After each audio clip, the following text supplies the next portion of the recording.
Labas, darau vaizdo įrašą iš Nyšopingo miesto.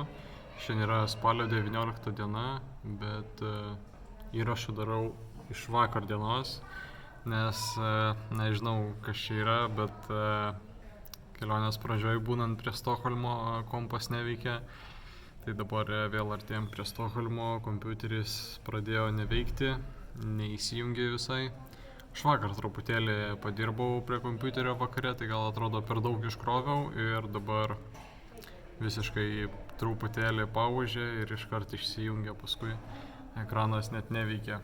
Tai bandysiu gaivinti, o kol kas darau tokį trumpą vaizdo įrašą, šiek tiek papasakosiu apie vakar dieną.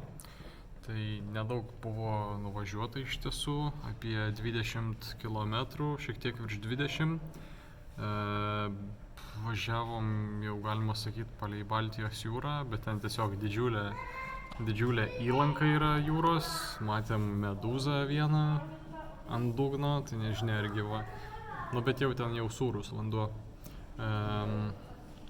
Orai vakar visai geri buvo, nelijo. O ir nakvynę galiausiai susiradom prie vandens. Truputėlį ant vakaro buvo šalnų, bet viskas kaip ir ok. Palapiniai būnant dviesi, tai visai šilta.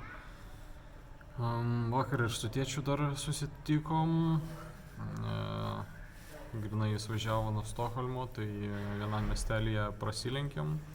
Tenais papietavom. Na ir tada pavyko dar video sumontuoti iš užvakar dienos, bet šiandien jau kompas, kaip sakau, neveikia. Tai ir su tėčiu vakar išsiskyrėm iš tiesų, tiesiog truputį pasibuvom, pavalgėm ir jisai nuvažiavo jau savais keliais link Karlshamno ir planuoja važiuoti palei jūrą iki tenais.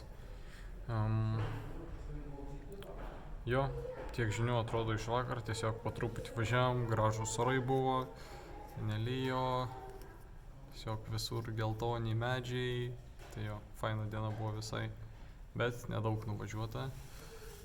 Kol kas planas taikyti galbūt ant kito ketvirtadienio į keltą iš Nynäshamno į Ventspilį. Šiandien visai geras tempas minimo, tai gal pavyks.